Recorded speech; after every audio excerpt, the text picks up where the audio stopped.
Hello, everybody. Here we are. So, Hi. as promised, we are here to talk about fraud some more. But instead of scaring you with all of the mistakes that you can make that could be fraud, we're here to give you some strategies to prevent committing fraud. Right. Mitigate some risk. Mitigate some risk. And I mean, the scenario I guess I'll give you is like everybody is going to have this happen to them, and some are going to be more prepared than others. So you're going to get an email, phone call, letter from your funder, and they're going to say, please send us session notes from these clients on these days for these services, and you have this amount of time to get back to us. And the scenario that we often see is right, like panic ensues because maybe I don't have a practice management software, which is one of the things that we'll talk about, or just the fact that these can be very overwhelming, and you have a million other things on your plate, and now you have this. So this is going to happen to you, and this is not to scare you. It will happen. If you're a TRICARE, if you have TRICARE, then you know this happens every year. Other funders, it's more random. So you need to be prepared when this does happen. So we talked about the very common things that could cause an issue with these recoupment audits on the last one. It may not be I don't know if these are going to be back to back or not. But that's fraud is the last one we did. And so now we're going to discuss what you can do to hopefully prevent these terrible things from happening. Yes. All right. All right. So the first one, and these are in no specific order, just a random list. Time checks. Yeah. So one of the common mistakes that people will do is that they will just put, always put 12 to 2. Always. Very similar to cloning your session notes. They just, like, that doesn't ever happen, right? Like, you may have a rock star RBT or BCBA that always gets to their sessions. They never cancel, but they don't always start at the exact same time every time, all the time, right? Like maybe they start at the exact same time 80% of the time, but they don't do it 100% of the time. So this is something that you need to check. How do you always start at 12 and always end at 2, right? Like that's not possible. So you should see a variation in there. That's something that I would absolutely recommend checking. And then the other thing that you should check is that if there is a difference between the scheduled time and the actual time that was submitted, then we want to do a check as well. So what we had at Corner Piece for a long time that I can remember is that if there was a 10-minute difference between the actual scheduled time and the build time, then we would ask some questions. Yeah, we looked for patterns, and 10 minutes could have been one of those, but we looked for patterns in numbers, right? And then we started asking questions. Yes. But we always, I mean, we didn't have, it wasn't our dog is waking up from her nap and she's doing her stretching, scratching routine and making like kind of cute but weird noises. Anyways, we did not, so we had a very certain protocol that we followed. We had an admin staff who so they would check the time. She was amazing at like detail and like really, that was not my thing. Checking like mundane stuff like that on a daily. I trained her how to do this.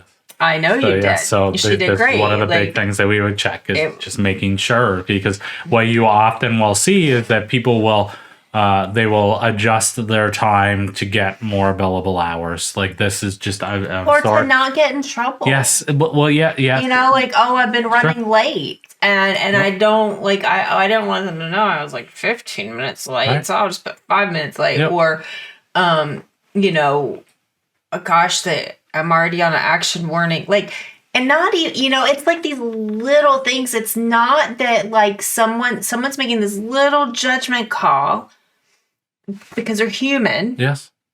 And they're making a mistake, but maybe not understanding the hugeness of this mistake. Yeah, I mean, we can get into the psyche of the people that you may be running into and causing these problems, but at the end of the day, it's fraud. It's right. And right. So, like, these are just these are things to be aware of, and like to be able, like, to have these conversations with your staff, and to catch it quickly. And so that's why we had all these policies.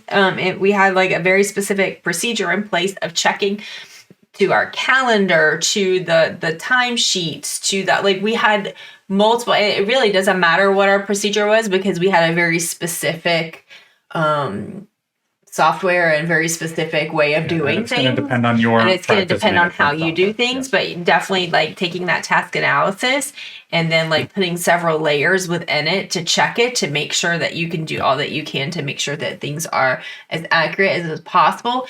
And then, but also checking it on such a regular basis that it doesn't go too long with making a specific mistake before it's like looked into. But this way, like, it was done on such a reoccurring, regular basis. We would not submit a claim until this check was done. And because I am like, this is just, there are some things that I'm open to a little bit of risk on, but the financial well-being of the company and what we're submitting to insurance was not an area that I felt at all comfortable making any risk. So before any claim was done, this was, we triple checked the session notes, and this was one of those checks. It's really important. So if you have consistently, you have all of your staff are always putting what the scheduled session was on their timesheet, you have either taught them incorrectly that or something else is going on. It is like, you can't, 100% of your sessions are not what the schedule says. There's no way. It's just, it's not possible.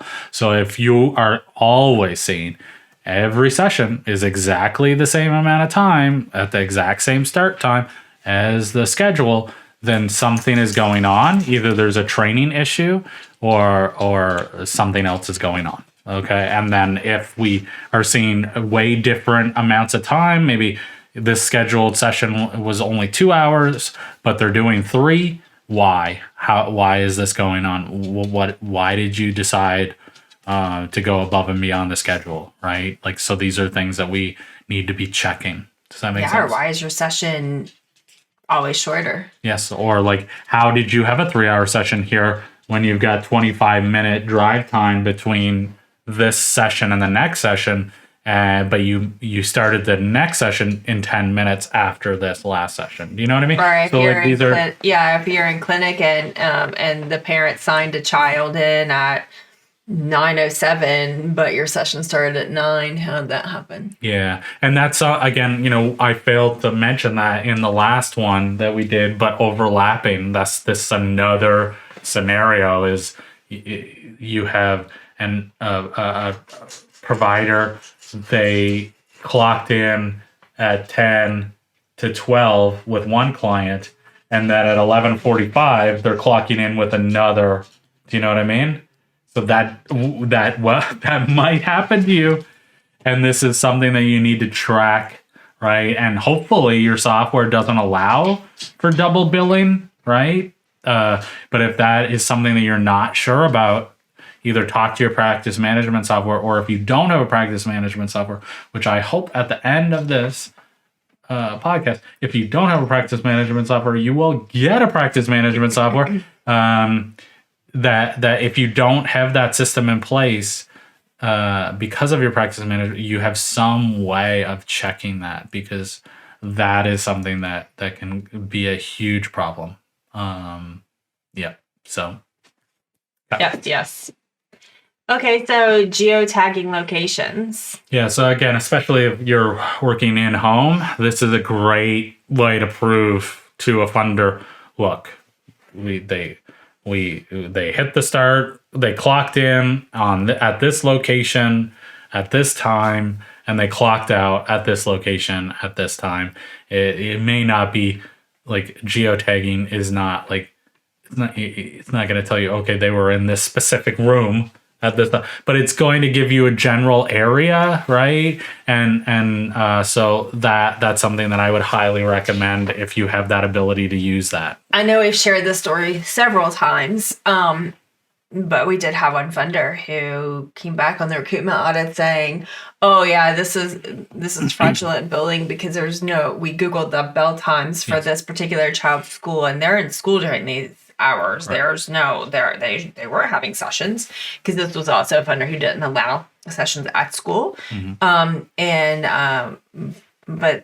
the guardian made the decision to pull the child out so that they could come off a wait list and get services earlier. So they were willing to I think I remember take them to school a little later, a few days a week or something. And they didn't miss that much of school, but it was different than the bell times. And so something like geotagging the location, it's one of the many ways of providing that proof. Well, proof may be a strong word, but certainly evidence, suggestion that they would be where we're saying that they were. Right. I don't know the ins and outs. I know the questions that some of you guys are probably thinking right now, especially if you're not already using a practice management software, and you're probably wondering, does the software do this, or which system is better? We don't have any answers for you. I know at a lot of our members only Q&A, Ask Me Anythings that we have a couple of times a month. We do discuss that quite a bit, and people kind of give their input. We'll talk about that when we get to I point. See. All right, sorry about that. That's okay. I see that you have that down below. I just was already anticipating which because you mentioned it, so it's which ones have all these things? Okay, so mandatory signatures from your employees, from the staff, from therapists, BCBA, RBC, BT, all the people, or sorry, actually, and the guardian of the client. Yes. Or the client themselves. Yeah. Depending on the age and the level and all of that good stuff. But signatures for each session. Session note. Yeah. Yeah. And going date over. of service, I should say, right? Yeah. So, every session note. So, because you get a multiple session notes on the same day. So you could have a parent training, a protocol modification, and a direct service all on the same day. So you would want signatures for each one of those, and some kind of, when the signature is signed, they should be going, okay, I'm showing you my date, the time in, time out, and here's the session. And then the parent signs off on that, right? Just to educate the parent that this is really important. We don't want to be billing your insurance any more than we should. So this is, how you can help us, reduce your costs, right? And to ensure that we're doing everything that we should. So having most funders require you have signatures anyway. So this is something that can again help, right? Yeah, no, I don't care what you're saying. We have signatures, right? We obviously were there to collect those signatures. Because, sometimes, too, you may have clients, the client or the guardian of the client, or if you have, one parent or one guardian signs one day and signs another, or you have a child who spends their time in two separate homes, or whatever it may be. Sometimes it may not necessarily be that insurance brings up that point, but it could be another guardian or parent within that child's unit who says, well, there was a session on Tuesday, and then you could say yes, because they could also take that dispute to insurance. Yeah. And they have every right to do that. They have every right. If you're like, no, actually, there was session here at this date and this time, and this person signed it. Yeah. I mean, why would they want to pay an extra copay if they didn't do that service, right? Yeah, because it might even just be that particular, like, no family drama involved whatsoever, but hey, I don't remember there being 5 sessions last week. Mm-hmm. Oh, there was. Yeah. Here, let's show you. Right. You signed them. Yeah. And we just, people forget. We so it's just that extra, other than it being required by most funders, but it's also the extra layer. Yeah, I mean, for all of these points that we're going to talk about, right? Like, it's not just about recoupment audit. You want just as an ethical practice, you want to make sure that you're doing what you say you're doing, right? And that you are only billing what you should be and what you did actually bill. So just morals, right? Just for ethics, and that's it. These would be very helpful to support any claims that you have to make that you did provide the services. Absolutely. Hey, ABA business owners, struggling to navigate the complex world of ABA practice management? You're not alone. We've been there, and that's why we created the ABA Business Leaders Membership. It's your how-to guide for everything you need to run a successful, ethical ABA practice. From compliance to culture, from billing to hiring, we've got you covered with in-depth videos and insider advice you'll wish you had years ago. Absolutely. But guess what? You don't have to figure it out alone. Our ABA Business Leaders Membership isn't just a guide, it's your growth accelerator, featuring 34 CEUs to keep you and your team on the cutting edge. That's right. Plus, you get exclusive access to content you can't find anywhere else. Think webinars, live Q&As, real-life success stories from practices making it happen. And the community aspect is unbeatable. Imagine being connected to a network of ABA business owners, sharing, learning, and evolving together. No more second-guessing your business decisions or wondering if there's a better way. With the ABA Business Leaders Membership, clarity, confidence, and continuous learning are what you're signing on for. So, if you're all in on elevating your ABA practice, join us. It's time your business not just survived, but thrived. Head on over to 3piesquared.com and check out the ABA Business Leaders Membership. Let's take your practice to the next level together. All right, so diligent note checking. Gosh, I have so much to say about this one.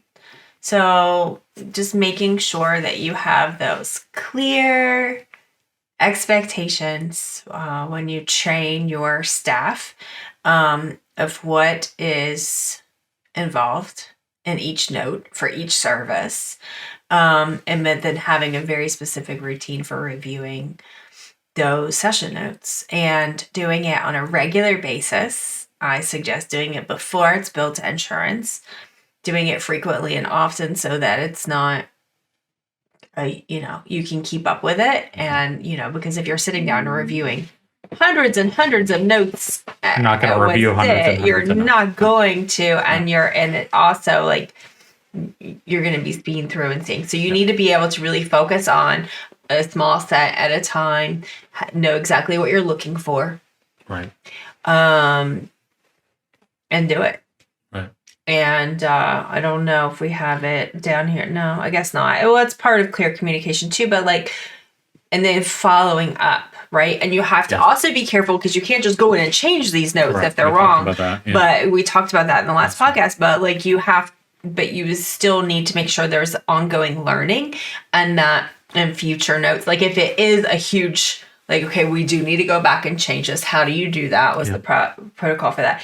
But then, okay, well, we're going to leave this as is for now. Moving forward, this is how I need you to remedy this. This is what the word I need you to use instead. Or this is how you need to make sure you state this program that you ran. because the words are very important because they're linked back to the diagnosis, to the treatment, to the goals, Medical necessity. All I mean, it's a health. No, it's a medical form. It's very important. And so, Johnny had a great day. He had lots of fun playing Candyland, and he requested for 20 items. May not be good enough, right? And I watched him do this. And I watched him. A half hour. I watched his brother came in to play Candyland, and I watched them play or something. Yeah. Like those are not, for number one, like words like observe and watch are like inactive words. You need them to be more direct, active words to be able to bill for them, and they need to match the service code that you're billing, and they need to go back to the, like, if a note is written about something that has maybe some importance but doesn't relate directly back to the treatment plan or the diagnosis, then it can get flagged. It's session notes, and it's complicated and it involves a lot, and I'm really struggling just like summing this up because there's so much into session notes itself. It's worth spending time if you're starting. Yes. If you're brand new, even it's worth. Anybody. Yeah. But that's what I'm saying. Like, whether you're realizing, I need to really clean up my session notes, like we really need to work on this. Like, ideally, you don't even get to that point, because when you're starting, you learn from the very beginning exactly what's expected, and you're going to continue to improve and grow and change those notes so that it's worth putting a lot of time and effort into, because it needs to be high on your priority list, not only for you to know what's needed for those notes, but for you to also know what your procedures are to check those notes and to follow up. And knowing that we talk about delegating as you grow, right? And if right now you're starting out and this is how you're doing it, and you're the BSBA and you're checking the notes of your 5 techs, and what's your next step going to be as you grow? Who's going to take this job responsibility, because you need to start training them ASAP, right? And then still, how often are you going to have your eyes on these things? Yeah. I like, no biller, outsourced biller is going to do this for you. Right? And we work with some amazing billers. Yeah, they're awesome, but they're not your auditing system. They are not. They are going to bill what they bill because you told them what to bill. And if something comes back and it's not a billable service, it was the wrong time, the notes are bad, there's nothing the biller can do about that. That's your problem. And we had an in-house biller, and over the years especially, she was not a BCBA or RVT. But over the years, she really learned what to look out for. And she, sometimes she would check things it wasn't her job to clinically check, but occasionally she would say, hey, hold on a minute, I'm seeing this wording here that I'm pretty sure we're not using anymore, right? And then that would be like another line of, but that was an in-house, that was like someone on our staff. So we had like pretty control of what she was looking for as well. That's on top one of of the pros of having an in-house biller, right? Like, you still have to have this auditing process, whether that billing is outsourced or not. The other thing on here is that, again, how much risk are you willing to take? How comfortable are you if 25 of your session notes that you submitted to the funder this week were incorrect? And so this is something, like, if you're listening to this and you're feeling some anxiety, that's normal, that's okay. But it's that anxiety, I hope, can point you into a direction to change what you're doing.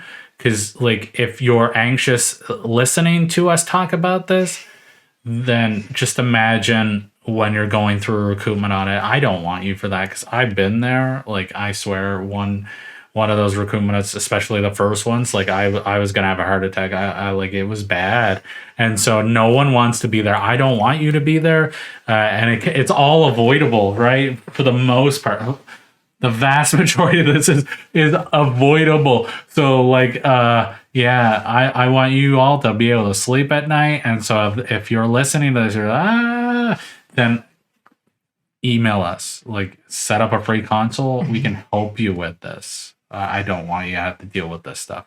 So Right. like, how much risk are you willing to take? If you did some of these checks, and we'll talk about auditing here later, but if you did an audit on your books, like a recruitment audit, what do you think would happen? And if you think that it's all terrible and all bad, then let's stop and put something in place.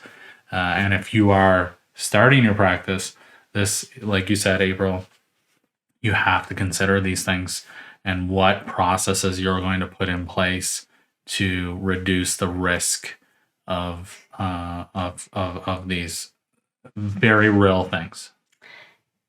Yes. Yeah. Yes, absolutely. All right. Everything he said. So that leads us to comprehensive training. So you review a note. It's not the greatest. You give it an 80. You need to follow up with your staff and say, these are the things that need to be done. This is how we need to change the notes. It's just, and then you have to talk to your staff about like why it's so important that they put the correct time in and time out. Why it's so important that they don't do things that are not billable while they're billing. Why it's so important that they can't overlap, right? Why it's so important that they can't concurrently bill if they can't concurrently bill.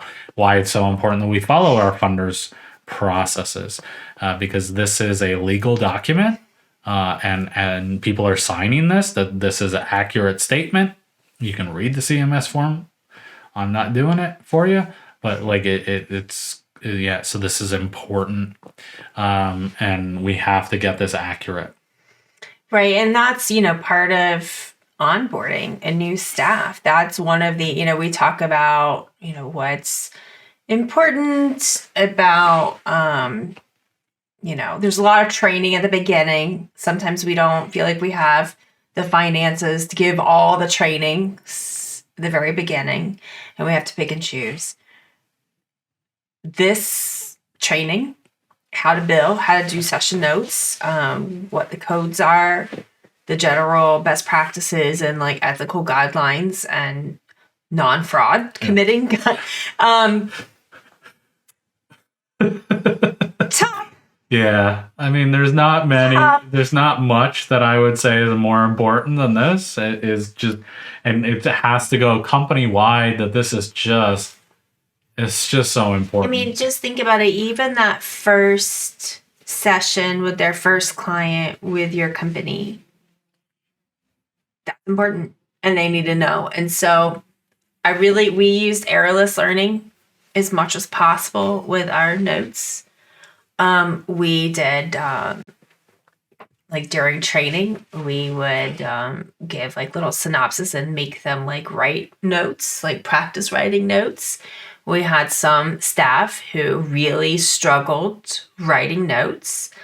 So we have processes in place where they would have to have their, like during supervision, they would have to spend part of their supervision practicing writing notes or like understanding what their error pattern was and like what the barrier was and like how to train that. Like, because we're all different, we all have learning differences too, right? And so it's really important to meet your staff where they are, to help them to learn how to do this properly. Yeah, I think you guys all understand, but so we have been in practice for years. And before we formed a leadership team, and we've talked about forming leadership team a lot. And that's why, is because once we were at the point where we had learned about that and had decided to implement it, we immediately saw so many benefits to having a leadership team. But part of that was that on our leadership team, we had like someone from each like department and job. Yeah, so we had like we had an RBPs. RBT, we had a BCBA, we had admin, we had our amazing, wonderful RBT who joined our leadership team and started to, I guess, become more privy of information that they wouldn't have had as a RBT.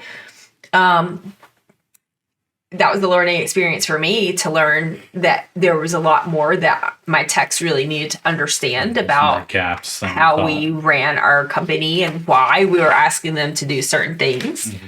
And this was that big one.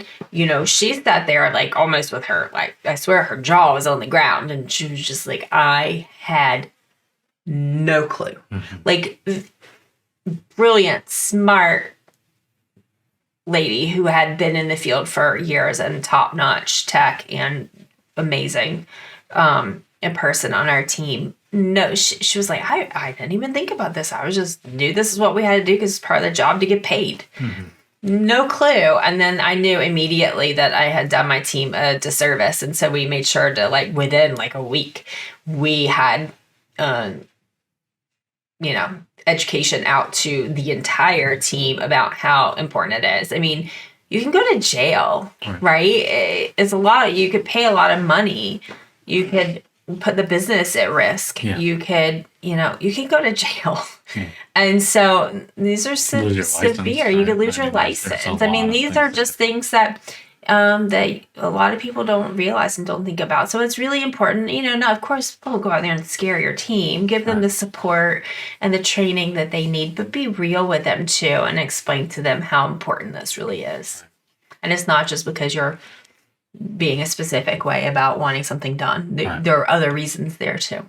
Let's leave this one to the last. Okay? Let's do it. Okay, let's just scare everyone and then we'll say, get one of these. Okay? We'll do this one. So then internal audits, and this is, these all kind of play off of each other, right? So having, your own process set up of like how you're going to do your internal audits. Yes, we suggest, highly recommend doing these timesheet checks and doing all of these checks on the regular, having a way, however it is that you do it within your system, doing it on a regular basis before you even bill. But then also on a regular frequency, whether it be monthly or quarterly or yearly, you could have different variations of these internal audits to make sure that you have everything that you need. So can I give you a scenario that I hear happens quite often? Absolutely. I've heard this too many times, but so no one's checking the session notes. BT quits. Then after the fact, they realize that for the last 3 weeks, not a single session note has been completed. Guess what? You can't bill for that. No. So, like, are you sure that if a BT quit, you would be able to get those session notes? Are you sure that they've completed the session notes? What about your BCBA? What if your BCBA? Yeah, I've heard that as well. Yeah, and so. Yeah. So this is like, I guess, the first question I ask when I'm helping someone set up the auditing system, right? Because it's just like, that's the first step. You confidently say that all of your session notes are completed right now. And a lot of people, like, this is a pain point. This is a struggle that, like, my team just won't finish a session note. And that's tough. What do we put in place to make it so that doesn't happen anymore? Like that is the first step. Right? Is your team completing their sessions on that's the thing though, because I would be really curious to know how many of you could raise your hand right now to say that I know that my staff completes their session note within minutes of the session ending that day, or at least completes it that day. Right. It was Yeah, it's so important. It's so easy. Like when I was a tech, when I was a BCABA, when I was with my own company When I and had to do my when own you were session doing notes. private pay billing, and I was the one doing it. It's like, oh, okay, well, I'm getting behind this week. I'll catch up. Oh, and I have a 3-hour chunk on Friday morning that I'm not going to book any clients or meetings, and I'm just going to sit down. I'm going to knock out all of my session notes. No. Don't do that to yourself. And please be a good role model for your staff. So if you have 10, 15 RBTs now, you can't know. So you have to have a system, and that's step number 1 of this internal auditing system is that this doesn't happen anymore. Is we do our session notes on time. And on time should mean within that day 15 minutes of the session ending. Really, honestly, you have to give your staff you have to give your staff the time that is necessary to complete this note. Please do that. That's step number 1. One of the things looking back that was a big barrier for my staff to get their timesheets done on time in the field was they had back-to-back clients. We provided services in a very dense traffic. Is that how you say it? Really densely traffic populated. was really harsh. And so that was one of the first things that we would look at, and was of the barrier of getting your timesheets on time and getting them done that day, ideally at the end, because you may not be able to actually, your staff may have a hard time finishing their notes in home. There's a true challenge to that sometimes, and then having them do it in their car or something. There's also sometimes with internet and cell service and whatever could be a real challenge, but having a place for them to go, a central location if needed, or at the end of the day to finish up all their notes for the whole day. I mean, it's more time that you have to pay for out of your pocket that's not billable, but that time is worth it to make sure that you're getting session notes done that same day of service. Anything could happen. And then you not be able to bill for 1, 2, 3, 4, tens of sessions, right? And just lose that money. Yeah, I mean, the amount of time that you would allot to allow them to do their session notes, it's less than one person quitting and then you realizing after the fact that they just weren't completing their session notes, or allowing your team to continue to do this. So if half of your team is not completing their session notes on time, and again, one of them quits, 2 of them quit, how much will you lose because of that? It's just not worth it. So that's step number 1 of creating your audit is okay, everybody, this is super important. We got to stop doing this. That's number 1. And then holding people to account on that. And if people realize that you are watching, it feels like somebody's watching me. So if they feel as though you are watching them and you are holding them to account on the same day, and in my personal opinion, at the end of that session, they are completing their session note, then they're oh, wow, okay, people are actually looking at this. This is important. I didn't realize it was that important until now. And then you also have that check of the narrative on their session note. You got to change these words. You got to do. So if people see that this is important, that you're constantly watching them and that you're giving them more training, this will change quite quickly, and you'll have better session notes, higher quality session notes that if you do get into that recoupment issue, that that they're going to be good, right? And you won't have the same issues. Because we don't want to commit fraud, and we want to have clear notes, right? And we don't want to lose money, right. But it's also clinically, your data and your notes are going to be much more accurate if they've happened just mere seconds after them happening, right? Yes. You don't want someone to take, let's say, tacting data 3 hours later. You don't want them to go home and then write down the tactic on data Fridays. We do our session notes on Fridays, like for a program for the last week. Right. Yeah. So why would you want them to be accountable for their summary of the session?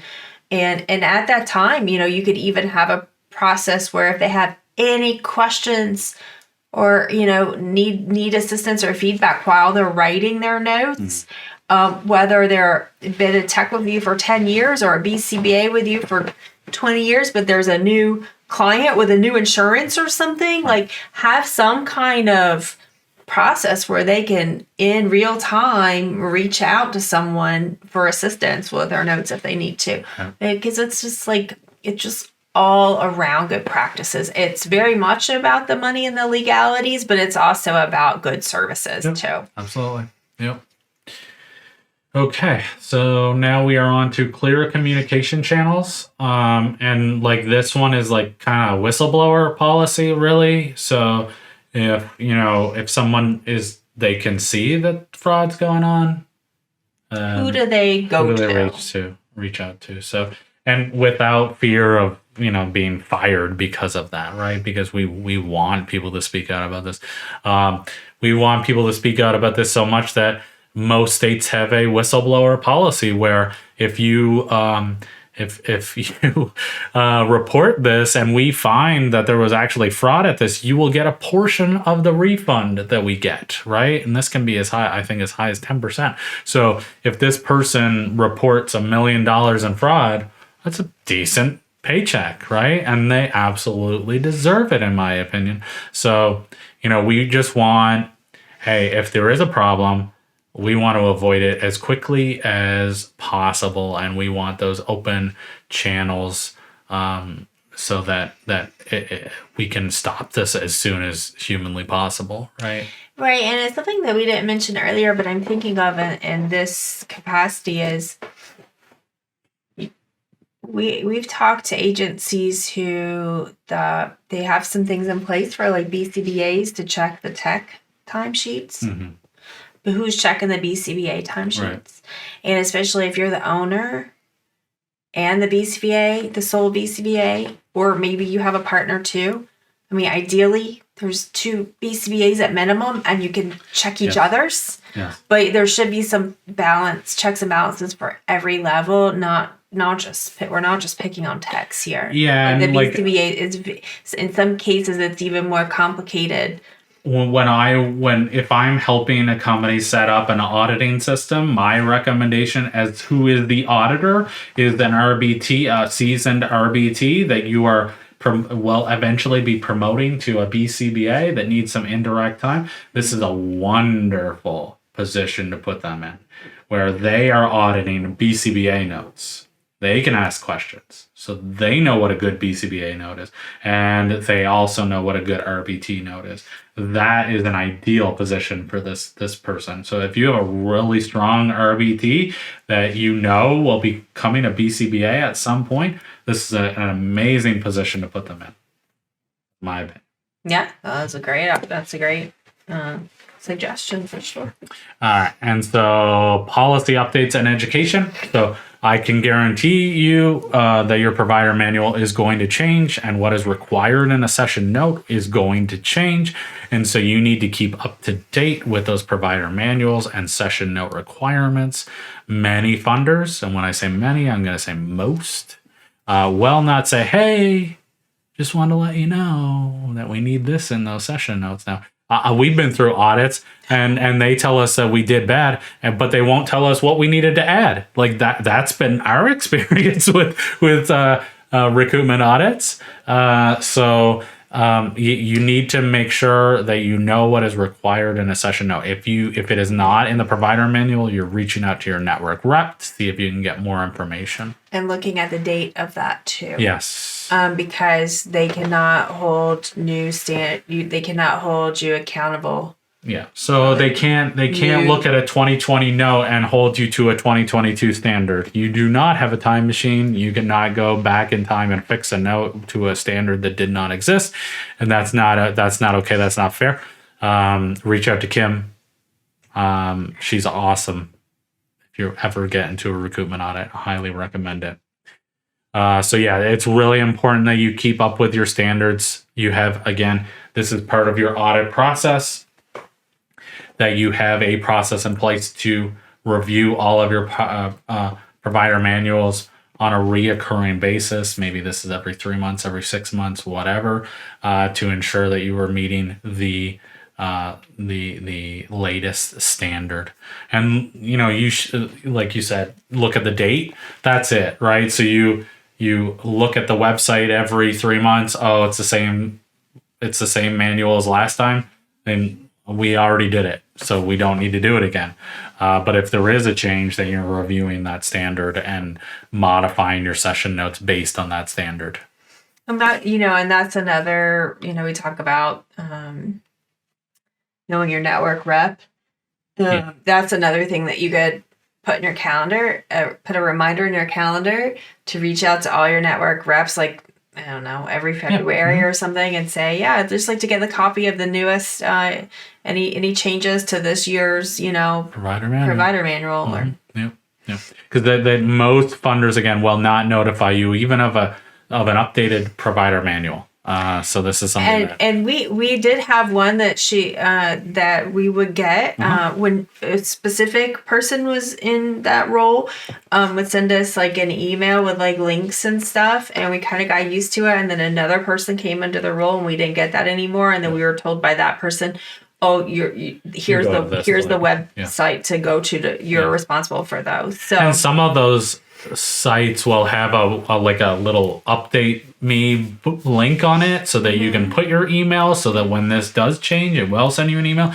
But some don't. So some still send CDs. Yes. So again, it depends on the funder, but you do need to have a process for every one of your funders to make sure that you are up to date on their policies. And then the second to last one, because we'll talk about the last one. So engaging with professional organizations. So yeah, we've already talked about this, but it's part of your training, especially BCBAs. Now with this new RBT CEUs, they may also require RBTs. But this is just good to be up on the latest things that are going on in the field, and so engaging with ongoing training on billing is, I would highly recommend that, because things they always change. And so it's really important that you stay up to date on this stuff. Yeah. And then the last one, so if you are like in a ball on the floor, curled up and praying that everything is okay, then maybe you want to get a practice management system.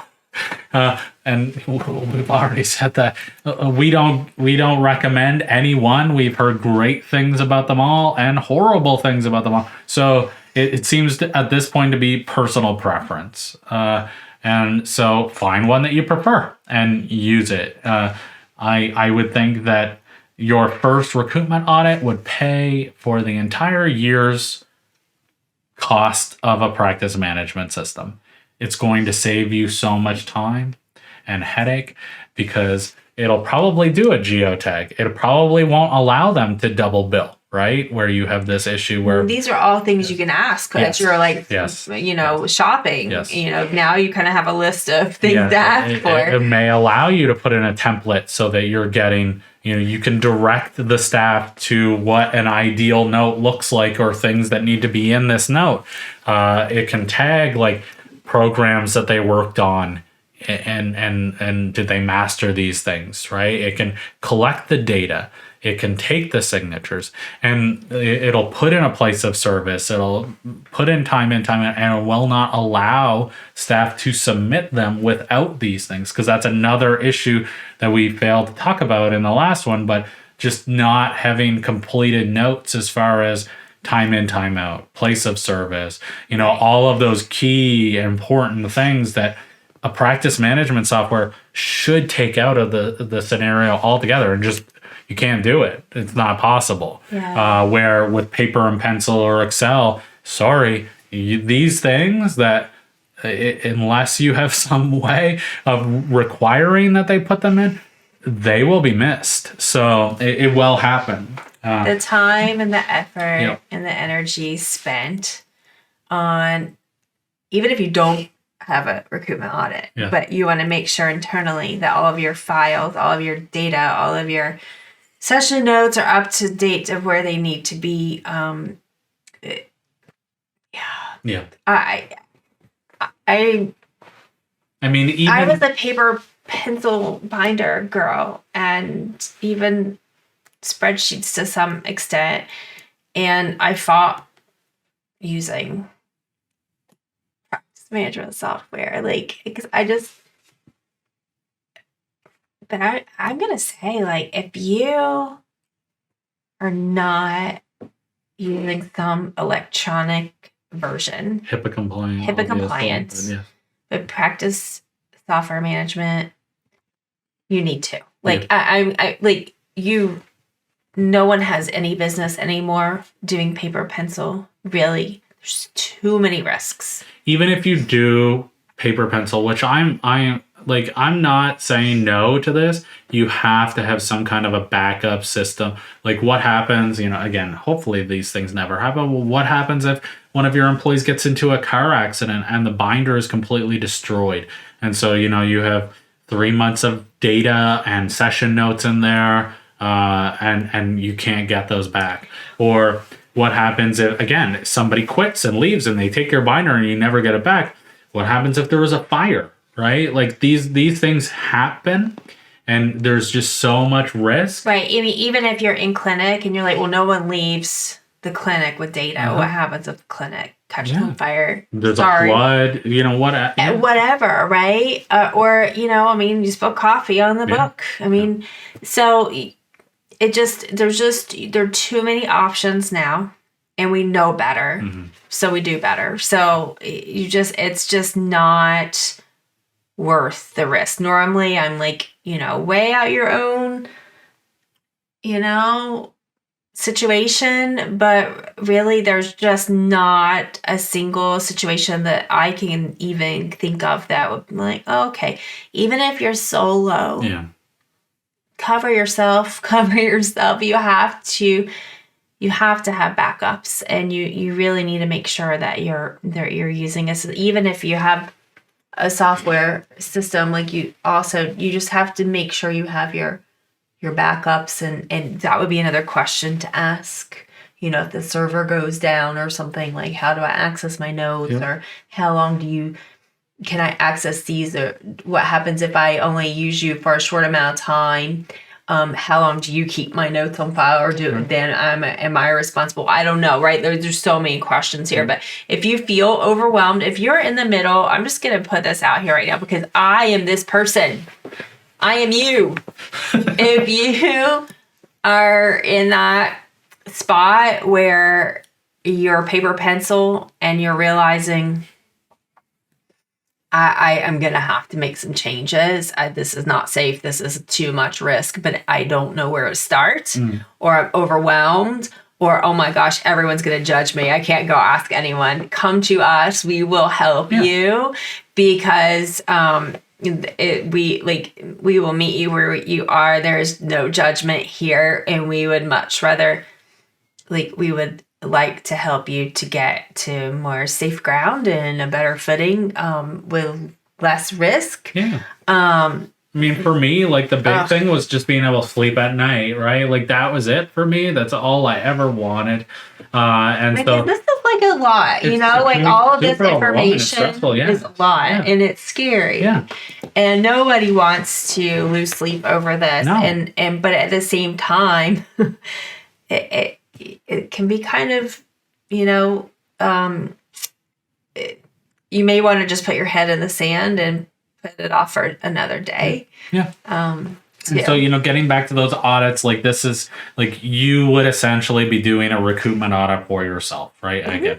And so, okay, you're going to pick some random dates, you're going to pick some random sessions and some random clients. And then you're going to just say, okay, let's look at these and see what happens, right? On top of all of these things that we said to do, look at all your session notes, check times, do the geotags. Make sure you get signatures. Make sure you're training all your staff. Make sure you're using a practice management software. And then when all of that is in place, then you're still going to check random notes. Someone that is an expert, your expert, whether that's external or internal, is reviewing some of these session notes. If it is external, you obviously need to have like a business associate agreement in place and all that good stuff. Too much to talk about on that side of things.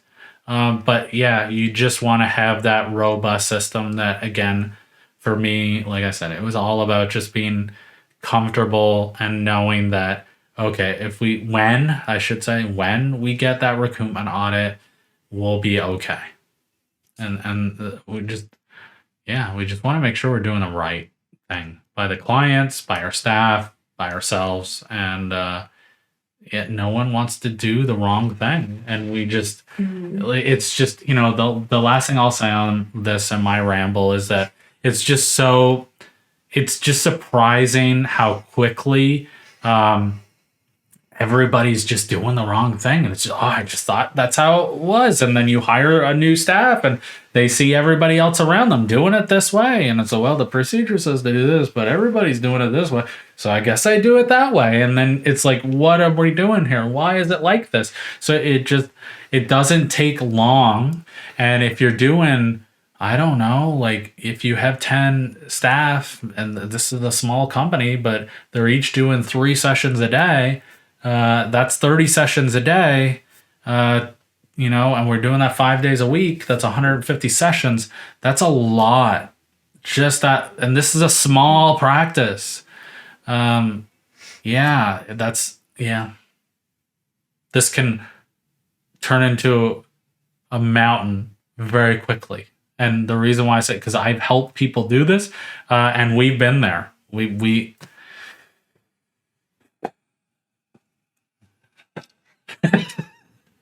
longest sigh ever. Okay, I'm done. That's it. It's just I don't want you to be in this situation. And like I said, if you do get into this situation, you find yourself, man, I listened to this. I believe you. I want to do it. I'm going to do all of this, but I got a recoupment on it today, and my notes are bad. Right? Don't send them any money. Don't do that. Don't pay it. Talk to Kim, and she will help you. And so I would I would not do a recoupment audit without her ever again in a million years. So Jody Bauer is Jody who Jody and Kim used to work together. I don't know all the logistics there, but I think Jody became a judge. I think she did. I can still hear Jody's voice in my head, and I will probably always. And she, like, for the beginning, because we had reached out to her after we had already done a couple of recoupment audits, and then we got like a really scary amount of money audit, and we were like, well, we did these things. What do we got? Like, and at the end of the day, we never had to pay a dime. But so she asked about certain questions, and I'm like, yeah, I sent them that. She's, no. In my head, no.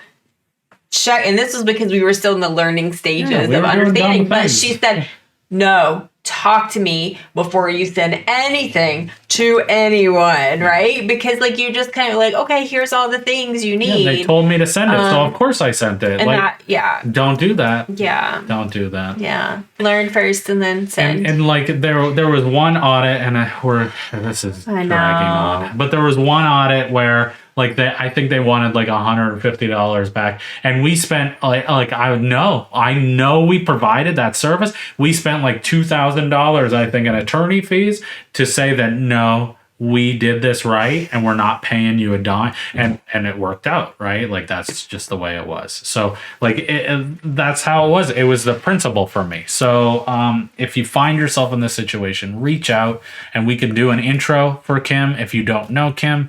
But reach out to Kim Mack. She's awesome. Reach out for us for for a consult, and we can help you know where to get started, and but. I just heard our front door slam, so that is a note for me that our child is home and our work day is over.